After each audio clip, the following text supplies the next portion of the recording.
peep the shirt. I believe this is Gen 1 Optimus Prime, and I haven't seen any of the Gen 1 stuff, so that makes me a fake fan. But what I'm not a fake fan of is movie stuff. Today we are talking about Transformers 1, which I watched on streaming. I watched it on Amazon Prime twice.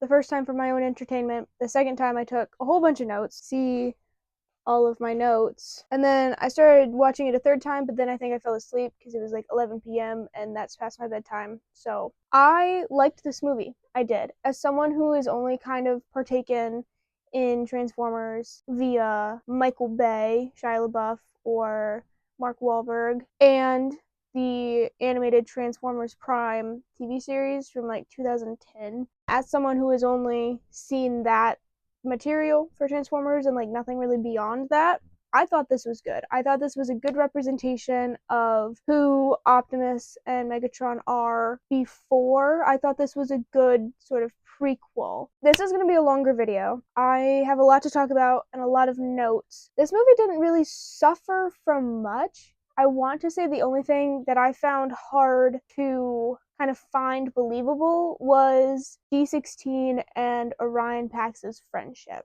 which is weird because that's like the entire point of the movie, but I honestly didn't believe any of it. It's sort of like they were working towards the end, you know, because we all know how it ends. They end up as enemies, but I never really felt like they were as close as brothers, you know, and I'll get to that. Besides shaky dialogue, which some of it was kind of the other thing was the fact that there was no on-screen deaths. And in an interview via IMDb, which is how I'm sourcing this, the director, Josh Cooley, said that his entire generation had been traumatized by the death toll in the Transformers, the movie from 1986. I firmly believe that there is a difference in the generations. All kids born after 2001 are not affected by death and violence the same way that the generations and the kids born before 2001 were. Every year since 9/11, we have seen the footage of the planes crashing into the Twin Towers. Like, kids are not bothered by that stuff anymore. Like, they actively search out stuff like Five Nights at Freddy's or Poppy Playtime. There is so much media revolving like death and violence that I think this movie sort of suffered from not having that. Not in a it should have been blood and gore sort of way, but it should have been dealt with in a PG palette, not a G palette, if that makes sense. There was death. People did die, but you never saw any blood or energon. There was never really any bodies or anything. I think that sort of negated the weight of the story that they were trying to tell. Now, please be aware that this review is going to contain spoilers for the entire movie and probably for Transformers Prime as well, since I have watched that series. I might honestly cover that series in a different video because I loved it so much. I split my notes into acts, act 1, act 2, act 3. The first act ends when they are flung off the train. So act 1 is them in Iacon City. It's the race, it's them mining, it's them getting on the train to be taken to the surface.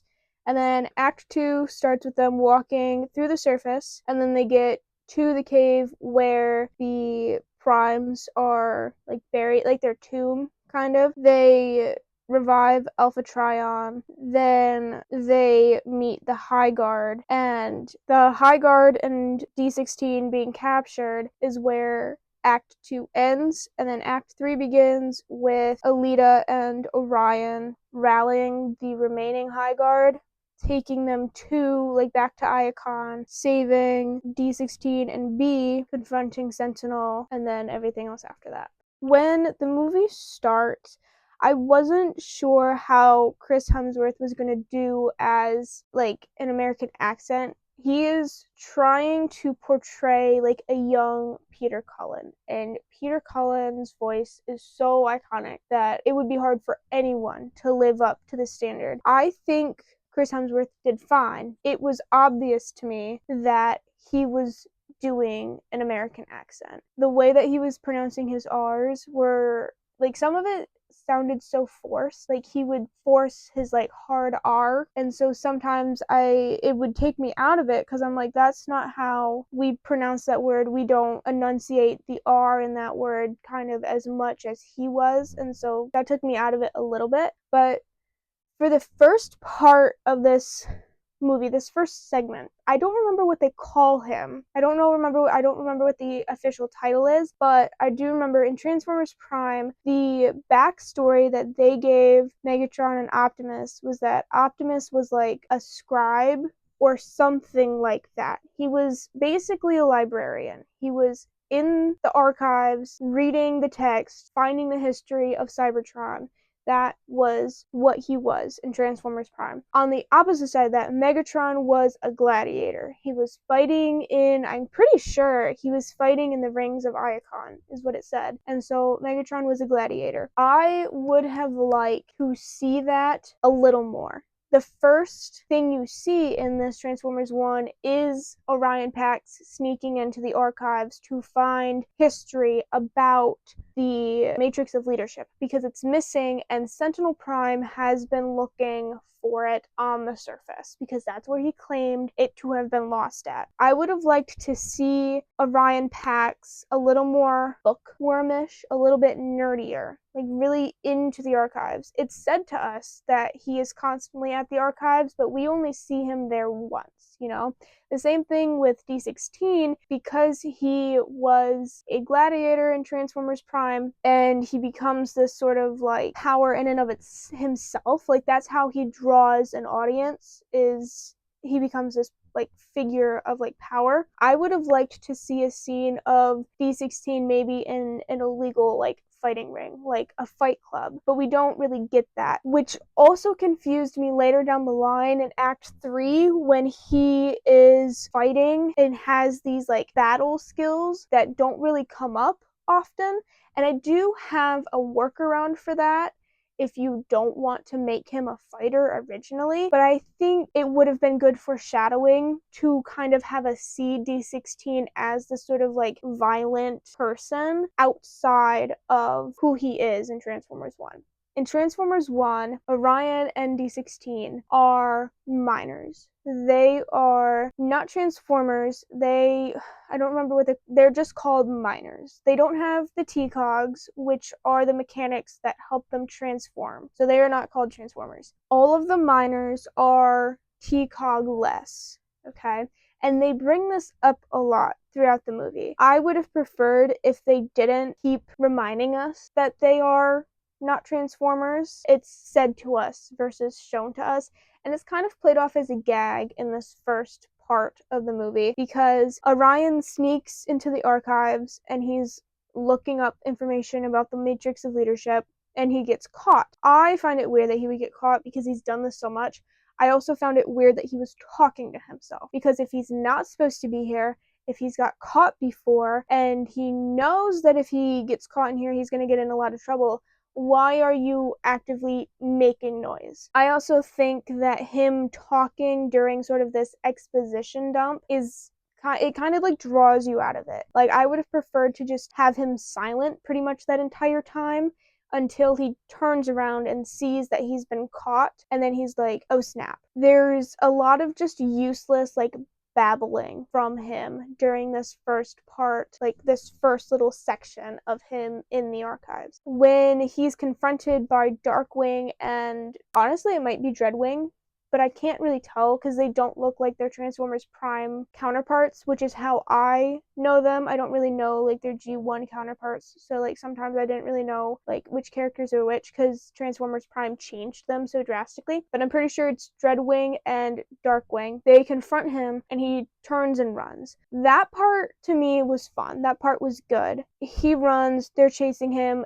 It shows his ingenuity as someone who grew up without a T-Cog. He uses the environment around him and he essentially gets away. What I found fun during the chase scene is he jumps onto this train, which doesn't transform. It's just a train. I don't know how this works. It's kind of like Cars. It's like sometimes things transform, but sometimes things are sentient, but sometimes they're not. Anyway, he jumps onto a train, and the other miners inside the train are like, oh, it's Orion again, like, what is he doing? Here we go again. But then he never interacts with anyone else outside of D16 and Alita. And I would have liked to see him interacting with other miners, because I think it would have just built in this automatic sort of like leadership role. Even if they didn't hold him in high regard at that point in time, when he came back, they all would have known him. He would have already had their like friendship, at least. He was already kind of important to them. It felt very main character almost, because there's no it felt almost like they were just placed inside of the city, of like they were just placed inside Iacon, and they didn't really interact with anything outside of themselves. And I'm saying themselves because when we are introduced to D16 and Orion are pretty much side by side the entire rest of the movie. We never see them individually ever again. Like, the moment they come together, they are together until they are torn apart by their opposing ideals, which I guess is good, but it also doesn't do much for their friendship, because I still didn't believe that they were as close as brothers. I would have loved an extra 15 minutes of this first act to introduce, like I said, Megatron or D16 as this like fighter in like illegal fighting rings for not only the miners but also Transformers, because I think you could introduce trying to remember his name, now I've drawn a blank. I think if Megatron was like this renowned fighter, you could introduce other characters like Transformers and miners together. Like, this is the one place where they come together and are one group. It is like a class system. And there's a lot of themes that this movie is trying to do.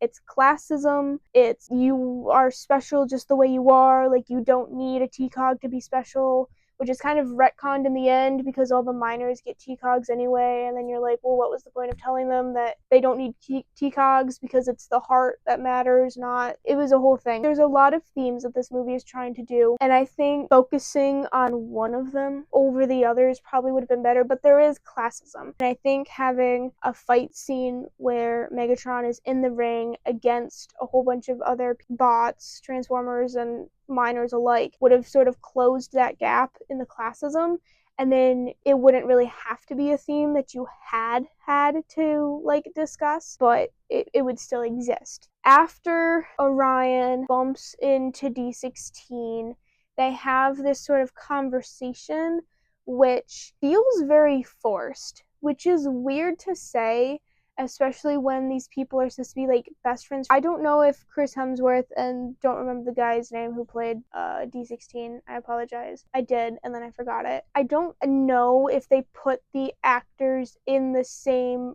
room together. It doesn't feel like they did, because it doesn't feel like a natural conversation. I find it cute that Orion gives D16 this decal of Megatronus Prime, which is where you eventually get the Decepticon logo. But there is a lot of foreshadowing with that, and there's also a lot of stuff you could have done without it, because we see Megatronus a lot. Like, they are trying to show you this is foreshadowing. Fans know where this is going. Fans know that this is a backstory. You don't have to shove down our throat that D16 is going to be Megatron. We understand. We know it. D16 is a super fan of Megatron Prime, which is where he ends up getting his namesake. But it felt like a weird conversation that was just kind of shoved into the scene because there wasn't any lead up to it. I think if we would have had a quick scene while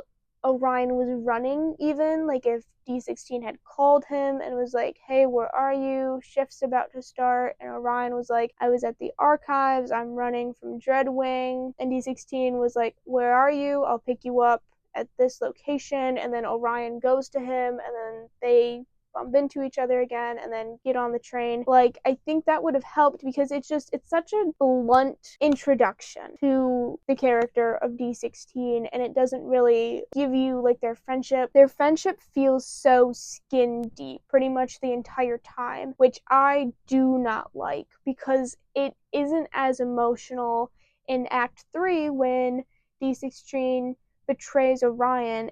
There was no emotion. Like, I did not feel like, oh, I couldn't see this coming. Like, even though you know it's coming, I wanted to believe that it couldn't happen. I wanted to see that their friendship was so strong that would, like, Megatron would never betray Optimus. That's what I wanted to feel, and it just wasn't kind of portrayed like that. This first act was so quick.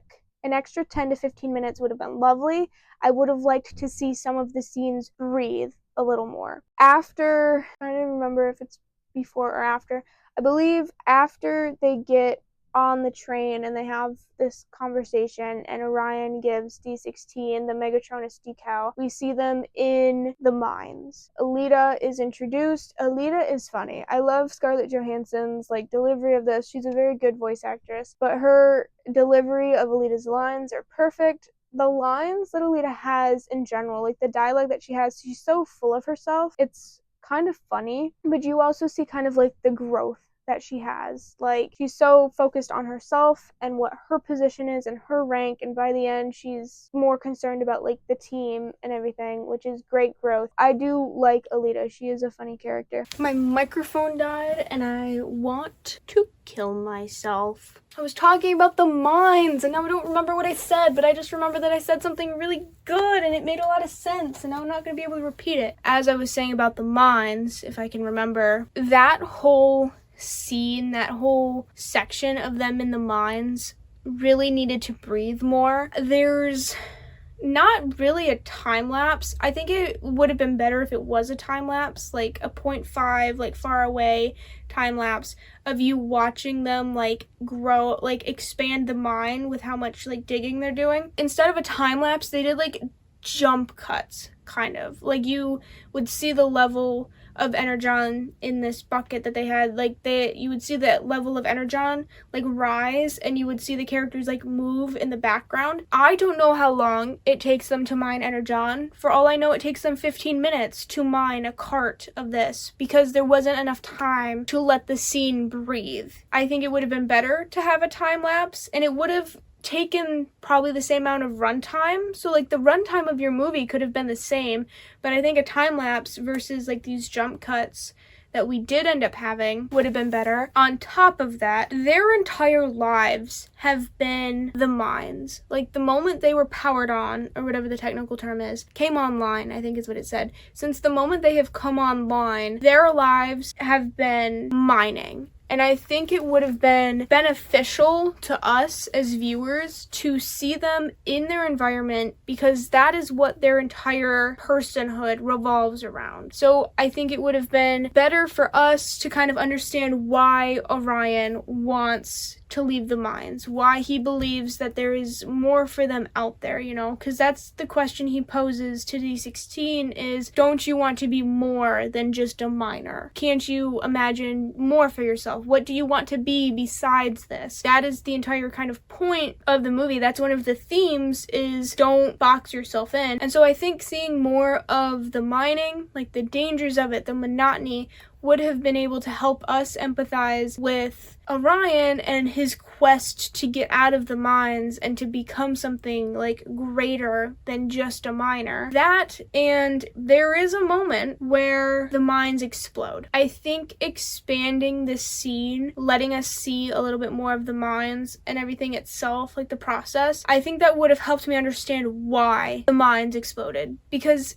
there doesn't really seem to be a reason. The mines aren't even dug. It's like they approach a wall and everything just kind of shrinks back. So like they aren't even really mining anything but the energon itself, because everything else just kind of like shrinks away, which is weird, and I don't understand how that works because it was never explained. But the moment it shrinks away, they can like support it. They put up these supports to hold everything back, and they go down to the mine and they start mining the energon, and then it just explodes. Like, the one character, it might have been Jazz, I'm not sure exactly who it was, but he's like, I tapped a vein, and he's drilling, and then something happens and it just like explodes. Like, there's no explanation to why it happened. And I think letting that section, like the mining section in the beginning of this, letting that breathe a little more, like even if they walked past a sign that said no sparks, like energon will explode if exposed to fire, like make sure your mining gear is like rust free. If they had given some sort of explanation to why this explosion happened, I think that would have helped a lot, because I was just so confused. I'm like, how does this happen? They're trained. They've been doing this their entire lives. How does this happen? I didn't see any sparks. It's not like there was any sort of like catalyst, but I think that's why the scene needed to breathe a little more. Like, everything in this first act was happening so quickly that you didn't really have time to kind of grasp what was happening. This movie is only an hour and 45 minutes. You could have added an extra 15 and made it 2 hours, and I would have been fine with that, as long as the scenes in the very beginning were allowed to breathe, because this is the introduction to your movie. This is the introduction to your characters. The most powerful, most important thing in any interaction is the introduction. It's how you present yourself. And this didn't have a very strong introduction. Acts 2 and 3 were fine, but like this first act was so quick and it felt so unstable. The mine starts to explode. Jazz gets stuck, and Orion and D16 turn back to help free him. They end up freeing him. He loses a leg, which I don't even know if he gets back later, because I'm not sure if we ever see him again. But they come out, and Alita 1 ends up getting fired from her position as a leader. After that, they go back to kind of like barracks. It's like this just big old room, multiple levels, and they all have little like stasis pods. That's where they sleep. They just sleep in these barracks, essentially. And we go back, and D16 and Orion are talking. I still don't feel like they're friends. I still feel like they were forced to be here together. There's like no true interaction in this first act that feels real. Like, everything just feels even in the kind of beginning of Act 2, I still don't really find their friendship genuine. You don't need to have a super close, like, I guess my best example would be Jason Victor from Arcane. You don't have to have a friendship portrayed like Jason Victor for it to be believable that you're friends. Just don't make me feel like you hate each other before the end of the movie, because that's kind of what it felt like. I always, like, through this entire movie, I just had it in the back of my mind. I'm like, oh, D16 hates Orion. Like, through the entirety of the movie, even before the end, I'm like, D16 just hates Orion. Like, they're supposed to be best friends, but I just felt like the entire movie, D16 hated Orion. And I was like, why are you even friends with him if you like hate him in the back of your head so much? And so I think that's just a dialogue issue, because they're just, nothing about it was believable. And I think that all boils down to kind of the dialogue. Like, they never had any real hard-hitting conversations. It was all just kind of like jokes between the two of them, which is fine. Some friendships are like that. But I think to have like a movie like this, which is sort of the precursor to movies such as, or series such as Transformers Prime or like the Michael Bay films, this is your prequel, and I should see why Megatron hates him so much. Like, I need to feel like the betrayal was real, and I can't be betrayed if they didn't like each other to begin with. They go back to the barracks, and then we are introduced to Sentinel Prime. Now, I have a few thoughts about Sentinel Prime. I knew he was the bad guy the moment he was introduced, and that is just because of the dialogue. Like, the moment he started talking, I clocked him as the bad guy. And if you want a twist villain, I should not be clocking them as the bad guy right away. I think the best example, which some people say is the worst example, the best example of like the like a twist villain, like in my head from like a kid's show, is Zootopia. Like, the first time I watched Zootopia, I remember being absolutely gobsmacked that Assistant Mayor Bellwether was like the twist villain. I had no idea, didn't see it was coming at all. I know some people don't like her. I know some people say that that's a bad example of a twist villain, but to my child self, I might have been 14 when that movie came out. I had no idea. And the moment I heard Sentinel Prime talking, I knew that he was the bad guy, and that was simply because of the dialogue. After we meet Sentinel Prime, it's introduced that the Icon 5000, which is a race, but with like obstacles. So like it's like NASCAR, but if you were to have a couple like total wipeout obstacles on the race course. That's the best way I can describe it. The Icon 5000 is happening, and Optimus, for some reason this year, has decided that he is going to run in the Icon 5000. Like, this is just an idea he comes up with. And for some reason, this is the first time Orion has been like,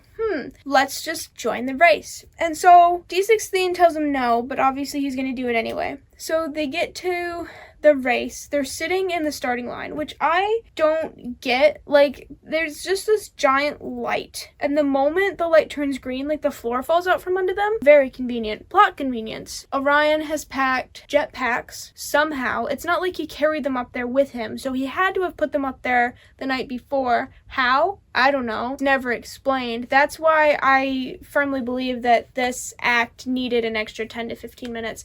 But he just happens to have jetpacks. And the starting light turns green, and they fall, and they are on the racetrack, and they are a part of the race. So they are racing. And the race part was good. I liked the race part. It was very resourceful. Orion, through this entire movie, is so resourceful, which I think is really good. Like, he's not only like wise, but he's street smart, which I think was a really good touch to his character. And so they join the race, and they are almost there, and then D16 gets knocked down, and Orion stops to help him, and he's like, no, go on without me, and Orion's like, no, we're in this together. They fist bump a lot. Like, I could have done with like some hand on the shoulders, but it's just all fist bumps all the time, which is a choice. It's a choice. So they lose the race. They end up losing the race, but they inspired the rest of the miners, okay? And so they're taken down to the miners' medical bay, where you can hear over this, like, being paged, like, paging Dr. Ratchet, which is cool. We don't actually see him, but he exists in this universe, which is great. The same with a couple other characters that I know from Transformers Prime. What's his name? RC's partner in Transformers Prime. You'll know what I mean, because I'll put a picture of him up here, but he's in this universe, but he is a Transformer. He's not a miner. They get taken down to the med bay. Sentinel Prime comes down and starts talking to them, and he thanks them for inspiring the miners because they've gotten so much more work done. Then he's like, to Arachnid, who is also in this movie, and her design in this movie is really cool. I really liked Arachnid's design. I loved Arachnid's design in Transformers Prime, but her design in this one is really cool. And I like that none of the Transformers look like Earth cars. Obviously they wouldn't, because they're not on Earth. They haven't scanned like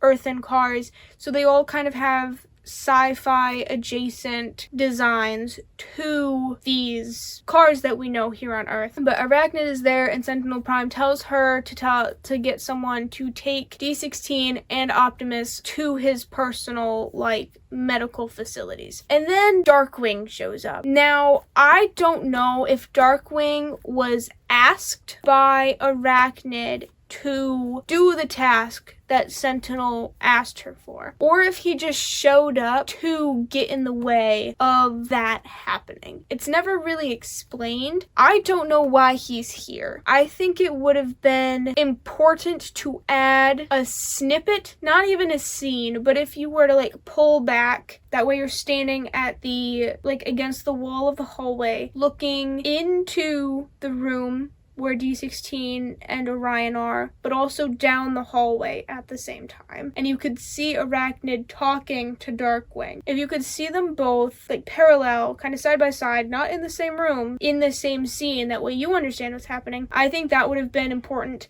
if that's the way the scene played out, because we are never told either way if Darkwing was told by Arachnid to get D16 and Optimus, or if he just happened to stumble upon them. I would love an explanation. If someone knows, please let me know. Darkwing comes in and he grabs them and he takes them to sub-level 50. Now, Orion and D16 had no idea that sub-level 50 even existed, which is kind of foreshadowing to, like, the lies and deception that's kind of happening. But they're down here, and this is where they meet B127.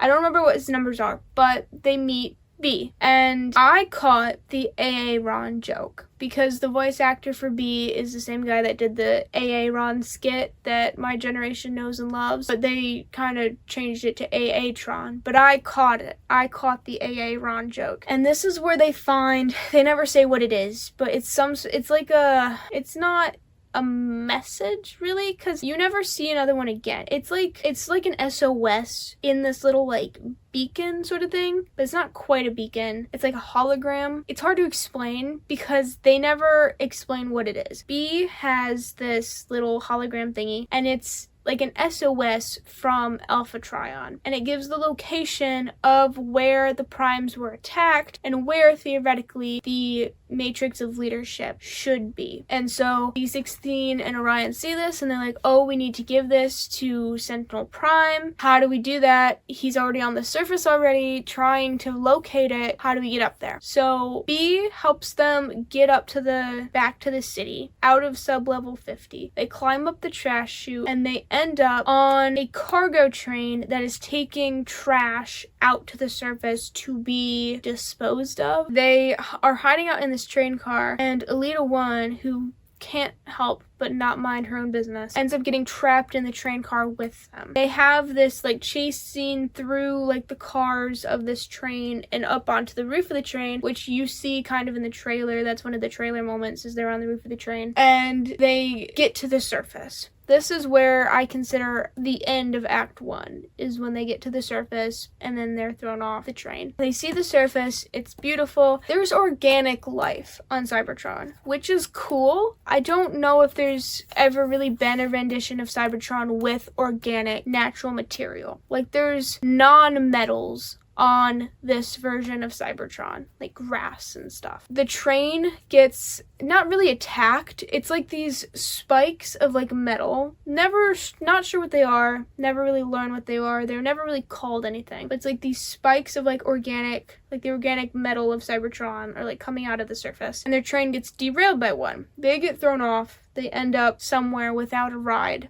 to the location that they are at. Alita 1, from this moment on, this is where Act 2 starts. Alita takes control of the beacon and she is leading the group to the location that it's on. I would have liked during this, it's again not a time lapse, it's another one of like those jump cuts where they're walking and it jump cuts to different locations to show them traveling. I would have preferred during this doesn't have to be a time lapse, this is perfectly fine the way it is, but I would have preferred during this to see interaction between Orion and D16. Even if you don't hear what they're saying, as long as like you can look past D and Alita, who are in the foreground, to D16 and Orion, who are in the background, if you could look past them and see Orion and D16 like chatting to each other, even if you don't hear what they're saying, I think that would have helped a lot to sort of build the case that they are friends. Once Alita takes control of the beacon and B comes up to her and is like chatting to her about his nickname, you see Optimus kind of turn and wait for D16, but then they never really interact during this whole like travel, like the quest, like the jump cut traveling scenes. They're never interacting. I think it would have been cool to like see like Optimus turn to like fiddle with like the grass or something, because he does that at one point. He's like, oh, there's more of it over here, and he's like touching the organic like material. He's like, this isn't metal, what is this? Because they've never seen the outside world. I would think it would have been interesting for him to like stop and for D16 to notice he's not with them and also stop and look back and wait for him and then only start walking again once he's caught up. I think just small little interactions of their to show how much they care about each other in the platonic would have helped. They just don't act like friends, and I'm not sure why that is. After they get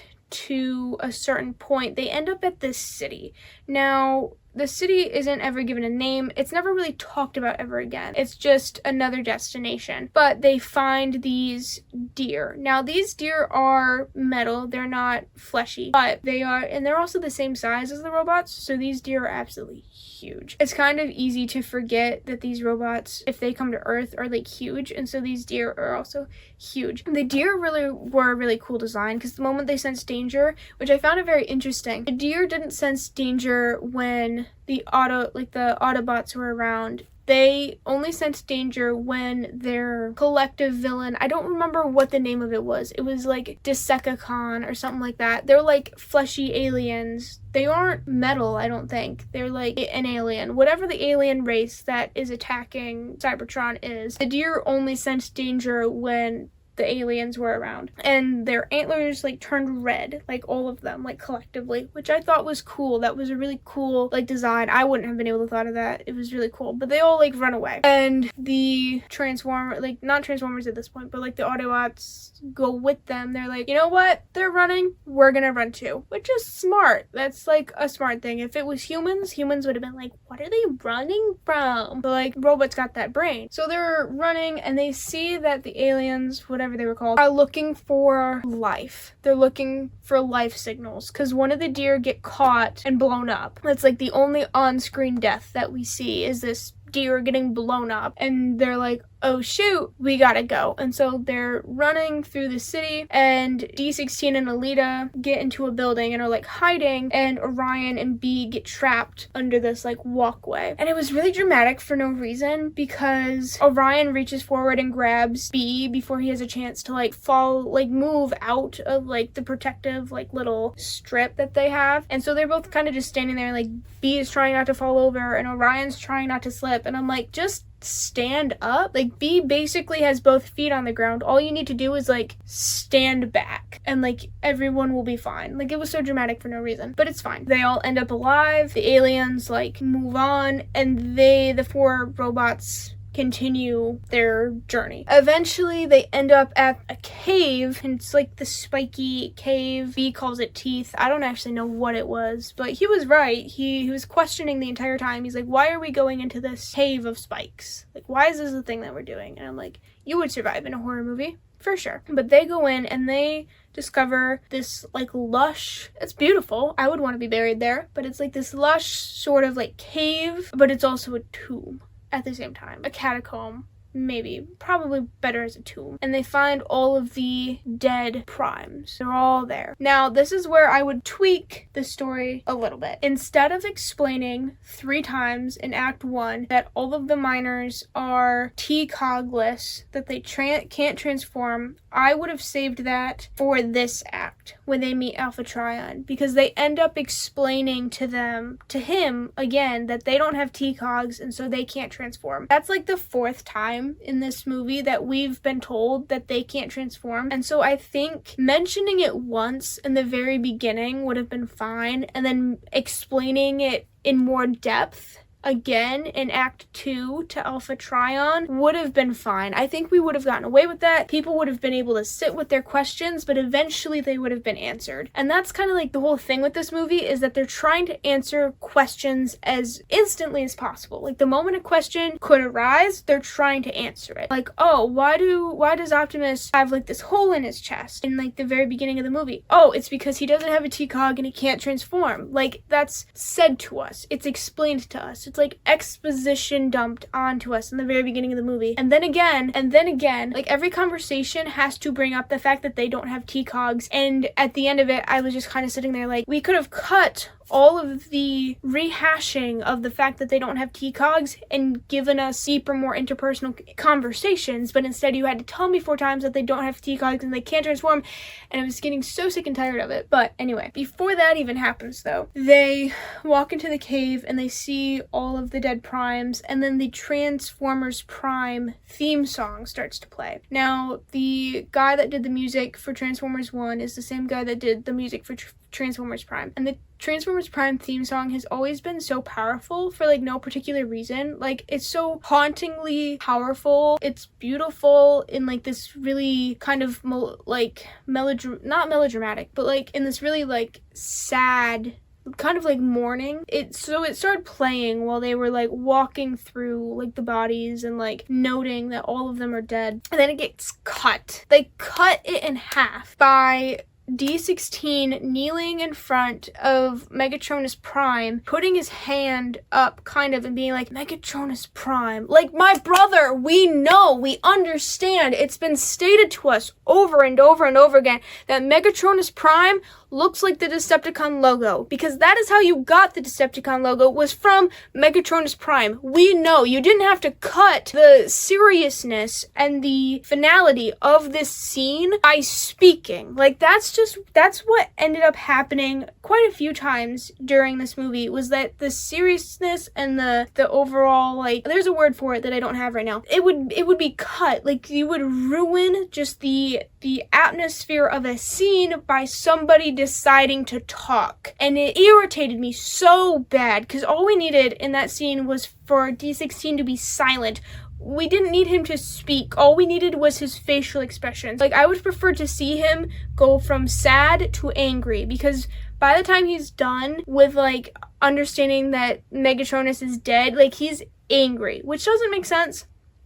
Like, why you would be angry. I feel like you would be more upset. So instead of him speaking, I would have preferred to see him, like, sad and then get angry. But instead he talks, and it ruins the scene. Anyway, after that's done, like, the song kind of fades out, and Optimus turns and he sees, I think it was Zeta Prime, which there was I guess there's some debate on whether Zeta was, like, a real Prime, or if it was just simply for this movie. I don't know. It's a whole thing. Like, it's on IMDb, you can look at it. He sees that the Matrix of Leadership is gone from Zeta Prime, and so he turns to the others. He's like, it's gone, we don't know where it went. Alita's like, okay, keep looking, maybe it's around here somewhere. They turn to look, and they keep looking, and Orion sees that there's, like, a light inside Alpha Trion's chest. Now, I don't know if they did this on purpose, but instead of him going over and exploring the light first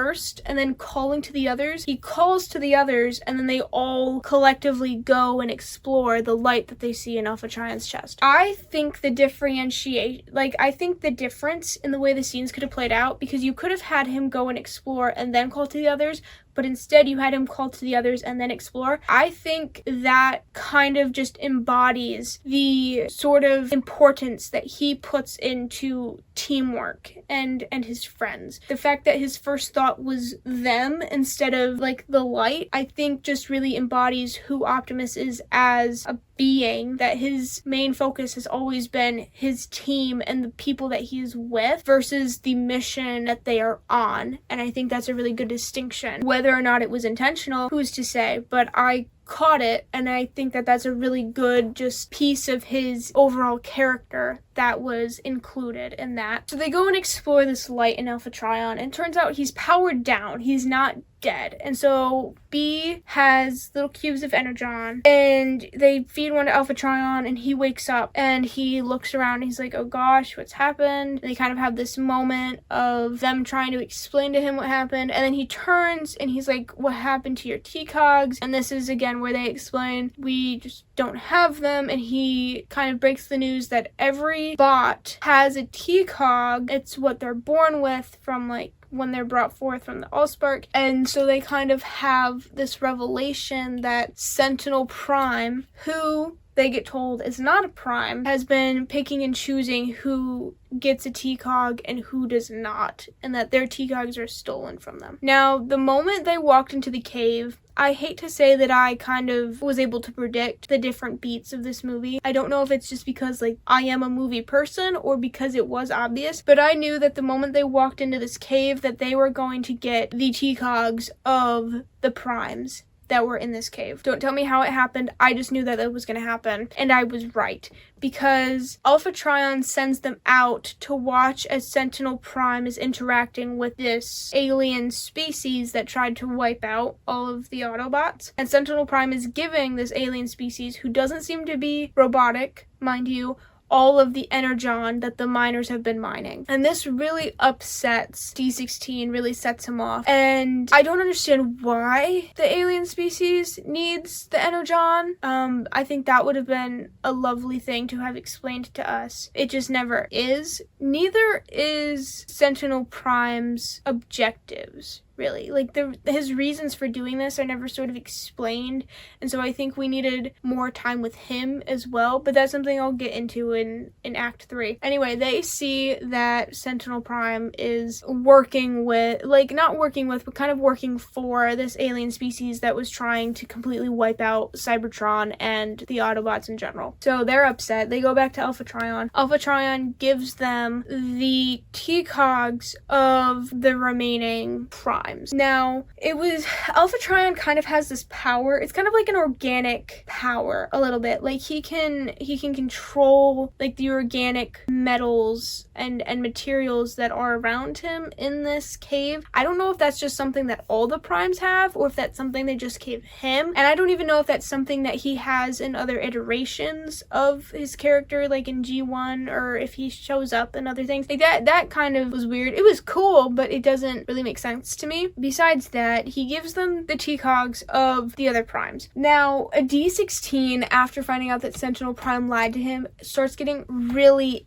angry, and there wasn't really like a lead up for it. I don't really feel like there was a point. Like, there wasn't really a catalyst. Like, I get having your whole life be a lie, but he just flips just like that, and it doesn't really feel believable. I think you could have explained away his anger as sort of like a side effect of like the TCOG that he ended up with. Like, I would have liked to see all of the Transformers, so B, Alita, D16, and Orion, I would have liked to see them sort of resemble the primes that they got their TCOGs from in some capacity or another, whether or not that was personality or that was just like their transformation style, or if they ended up gaining another detail like color to resemble. I think you would have been able to explain away a lot of just sudden changes by saying that it was the TCOG that did it. Like, the TCOG not only transforms them externally, but it transformed them internally as well, which is why D16 suddenly has all of these like violent outbursts and is so angry,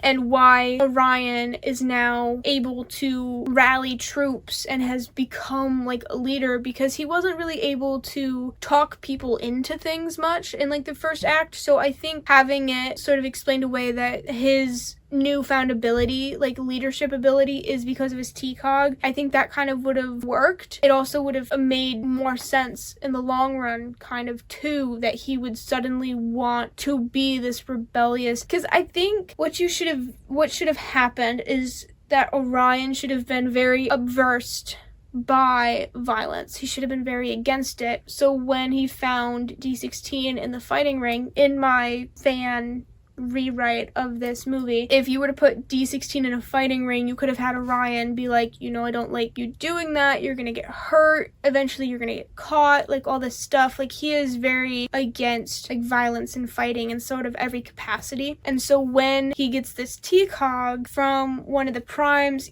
he's sort of imbued with not only this leadership, but he finds this newfound kind of understanding that sometimes violence is not, or fighting is not always violent. Sometimes it is like a defense mechanism, and so you could kind of have him transform and sort of understand the need for like fighting and violence and stuff like that, because violence is never the answer, and that's kind of always been Optimus's whole thing, is the choice is a right that like every living being has. Like, that's kind of what the last line of the movie is that everyone has the right to choose what they want to do, who they want to be, etc. And so despite the fact that he now has this TCOG that gives him sort of like the ability and not confidence, but like sort of the will to fight, he still chooses to give people like grace and gives them the opportunity to choose and stuff, which is kind of what you see at the end of the movie, where he tells Megatron to go. Like, instead of killing him, he just tells him to leave when he could have killed him. And so I think having him sort of transformed by the TCOG internally as well would have explained away his sudden ability to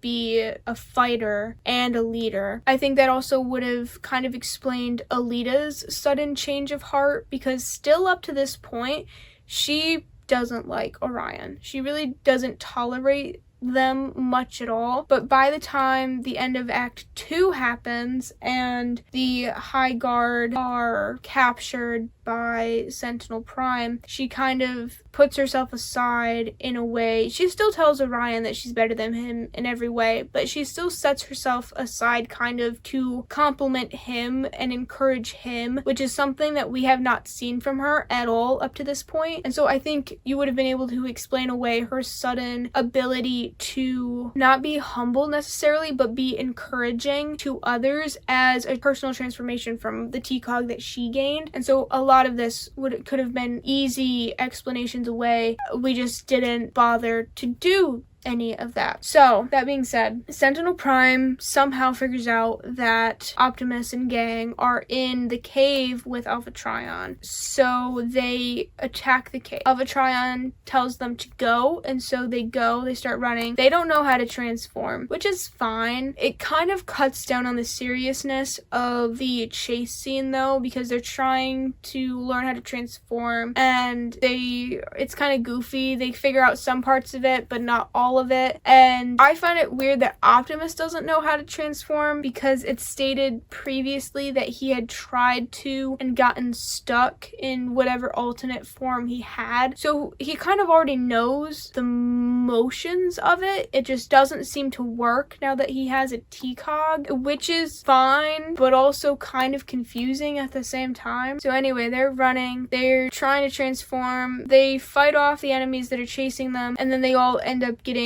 knocked out, which as they're getting knocked out, the screen kind of glitches and stuff, which at first I thought was my device, but it wasn't, so it's fine. It was kind of cool to like see like it glitch out from our third person perspective, because we're just watching them kind of pass out and our screen is glitching, which is a choice that kind of never happened with anything else. I think it would have been interesting to see that happen with other things maybe, but that was the only time.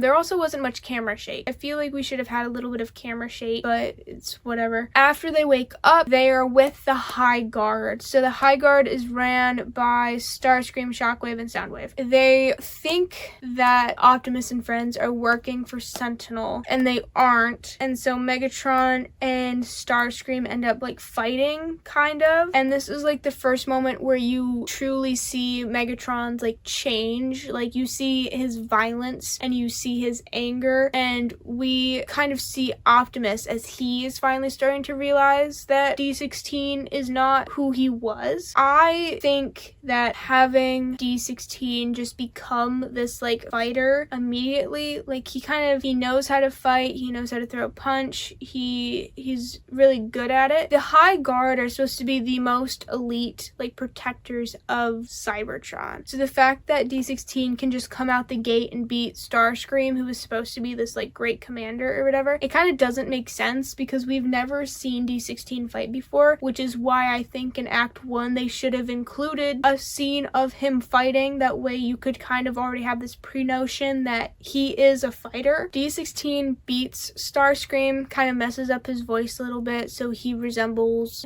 like a G1 counterpart, I think it was. D16 rallies the High Guard to try and convince them to help him take down Sentinel Prime. Now, while that's happening, Arachnid shows up with the guards of Sentinel. I don't think they're ever given a name, but she shows up with a bunch of backup, and there's a fight, and Alita and Optimus are the only ones that are left after this fight, besides Soundwave and Shockwave and a whole bunch of the rest of the High Guard. Bee and Megatron have been captured and are taken back to Iacon and to Sentinel. This is where Alita gives Optimus like his pep talk, where she's like, I am better than you in every way except you have hope. And like this is supposed to be like a pep talk, and I'm glad he called her out on it. He's like, this is your first time giving a pep talk, because it's not really working, which I thought was funny and true, because she was really not great at it. But she tells him that he can rally people because he has like the hope necessary for changing things and whatever. So he rallies the High Guard, and they agree to help take down Sentinel Prime. This is where Act 3 begins, in not even like my opinion, but I truly believe this is where Act 3 begins. They go back to Icon City, and Optimus rallies the rest of the miners who still don't have TCOGs. This is where I think it would have been pertinent to have a scene in Act 1 of him interacting with anyone but D16. That way he could come back and everyone would, because they all know him. It's stated that they know him. We just never see them interacting with him. So you never really get the feeling that they really do know him. Like, the only way they know him is because they're like, he's back. Is that really him? Like, are you sure? And it's like, that's great and all, but I would have loved to see interactions between the miners and Orion before they end up at the surface. I am very much a character-driven story person. Plot is obviously important, but you can't have a plot without characters, and so I am very much a make sure your characters are well built, because then the story will feel full despite the fact that maybe your plot isn't as exciting as maybe you want it to be, as long as we feel connected to the characters, because we won't feel connected to the story if we aren't connected to the characters. Like, that's the whole thing. Like, you can connect with pretty much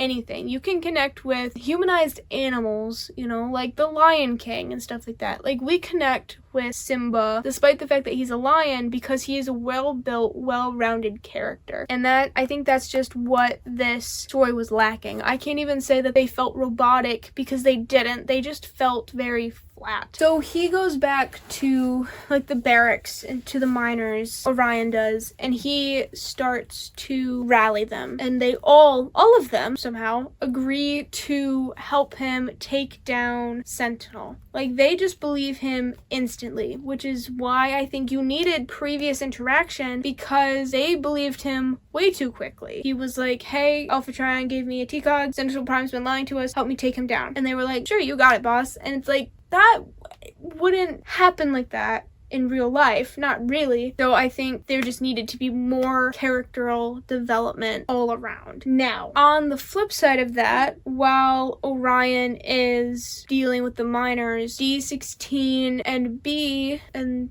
other people of the High Guard are in Sentinel Prime's tower. And Megatron is confronting Sentinel, and Sentinel's kind of giving us some...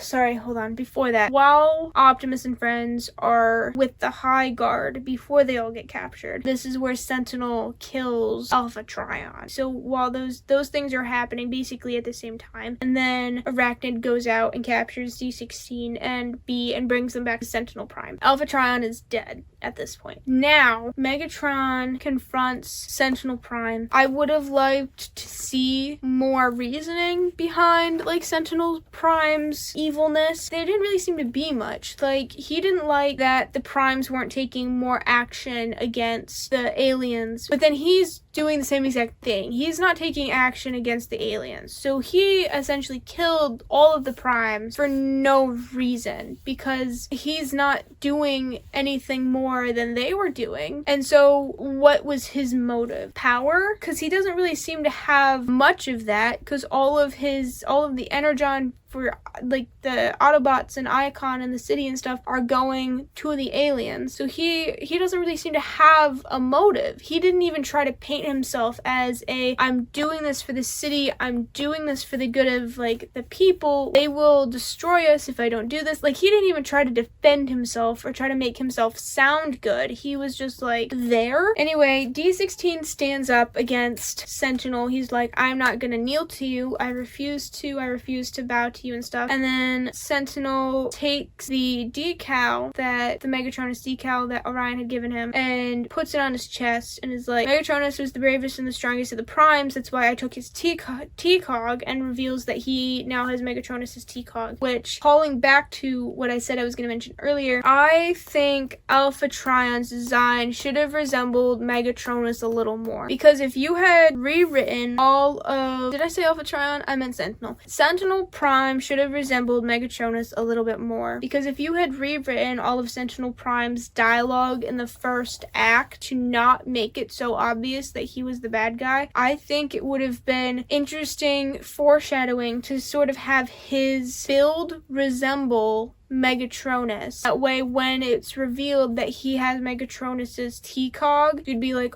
oh, that's why they look so similar. It also kind of would have foreshadowed the fact that Sentinel killed all of the Primes as well. So, going back to Act 3, Sentinel reveals that he has Megatronus's T-Cog to Megatron. Megatron gets really upset, and then Sentinel, like, it's not welding. I'm not sure what it is, but he, like, burns, like, the decal, like, the lines of the decal into D16's chest, which turns into, like, the Decepticon logo. And so that happens, and he can feel it. So at the end of the movie, they're at the after credits scene, they're, like, branding themselves with the Decepticon logo, and they don't seem to feel any pain. But when Sentinel was branding D16, he felt it. So I don't know if they obviously feel pain. Why would you brand yourself? Anyway, that happens, and Alita and Orion are trying to crash into Sentinel's building to get B and Megatronus and the High Guard and free them, while at the same time trying to figure out how to prove to everyone that Sentinel has been lying to them. And I knew the moment I saw Arachnid in Act 2 that they were going to use her memories and broadcast them all over Iacon. There was just so many cliches in this movie that it was so easy to predict what was going to happen and when. And I was right. They end up capturing Arachnid and broadcast her memories all across Iacon, and so everyone can see that Sentinel has been lying and working with the aliens that are trying to destroy, like, their people, and everyone turns on him. Now, that happens, a fight breaks out, stuff happens, Bumblebee gets knife hands, and then they end up falling, or they end up in the city somehow. They end up at, like, the center of Iacon, kind of where, like, a shrine for the Primes is, and where you can reach the center of Cybertron itself. Megatron is trying to kill Sentinel. Optimus is trying to stop him. They keep going back and forth. He's like, don't kill him, you'll become just as bad as he is. Megatron's like, I don't care, because he had already told Sentinel that he had lost everything. There's nothing else that Sentinel could take from him. He doesn't care about pretty much anything anymore. Optimus ends up jumping in the way, and instead of shooting Sentinel, Megatron ends up shooting Optimus, and Optimus almost, like, he slips and falls off the edge of whatever this thing is and almost falls into the center of the earth. But Megatron grabs him and kind of has, like, momentary regret, and then is just more angry that Optimus gets in the way, and then, like, releases him and drops him. Now, we all know that Optimus is coming back, or Orion's coming back as Optimus. And I found this scene for scene 3 really kind of beautiful, because it shows the transformation of D16 into Megatron and Orion Pax into Optimus Prime, and kind of their parallels, as one is chosen by good and the other is taken by evil and stuff like that, and, like, everything that's kind of happening. So that scene was really interesting, but I don't feel the impact when D16 betrays Optimus and drops him, because they weren't friendly enough in the beginning to warrant any other reaction. Really. Like, they were supposed to be as close as brothers, you know? From the backstory that we're given in Transformers Prime, they were as close as brothers. They wanted to, like, bring Cybertron into a new thing because there was corruption from people up above, you know? They wanted this together. And so there wasn't enough in the beginning of this movie for me to feel like Megatron turning on Optimus was really a big deal. That's the entire point of this movie, and it was written like that too. Like, it was written as a means to an end, which isn't great. It would have been better for the movie to have been written in a way that makes them sound like they're going to be friends forever, and then do this full 180. D16 drops Orion, and then they both turn in, like, D16 has this whole, like, I am Megatron to the people, you know, like, join me, no more liars, no more false prophets, I think he says, and he starts destroying destroying the statues of the first Primes, and then Orion comes back as Optimus Prime, and Megatron can see it. He's like, they gave you the Matrix of Leadership, they made you a Prime, and there isn't really any kind of internal conflict. I would have liked to see just some sort of facial expression of him like scared, sad, and then angry, because this was his best friend, he's been betrayed, and he just said that there's going to be no more Primes. Like, he just promised the people that there's going to be no more Primes, and so now he understands that he has to follow through with this declaration and has to kill Optimus, and so that doesn't happen, by the way. But after that, they have this battle, this fight. The Matrix of Leadership gives Optimus kind of like these like supernatural powers almost. He gets like this energy like axe thing that he throws around, which is kind of cool, and he ends up ripping off and destroying all of Megatron's like weapons, so he can't fight back, and then he banishes him from Iacon. Like, him and all of the High Guard, he banishes from Iacon. That's where they split. And while they're leaving, we have this flashback to when they first met. So we flash back to their first meeting as they're having their like kind of final goodbye or whatever, and it was a nice parallel. It was sweet, but it still didn't hold much like emotional weight. Like, I still didn't feel like, I was like, that doesn't mean anything to me, because they still don't feel like friends. Once they're all gone, Optimus promotes Outta and Bumblebee, or just B at this point, and then they like turn together to start rebuilding like Iacon and taking back Cybertron. They use the Matrix of Leadership to get the energon flowing again, that way no one has to mine anymore, and then all of the miners without T-Cogs end up getting T-Cogs, which, like I said, kind of contradicts Orion's whole speech to them about you don't need T-Cogs, because it's not about the T-Cog, it's about like what's in your heart or whatever. Like it was this whole speech about you not needing T-Cogs, and then they go ahead and give them T-Cogs anyway at the end of the movie, and it's kind of like, well, that just defeats the entire purpose of your message, but whatever. It ends, credits roll, and then post-credits, like I said, is the Decepticons getting their insignias, and then I'm pretty sure Megatron promised to destroy Optimus or something like that, and so we're kind of set up for a second movie, but I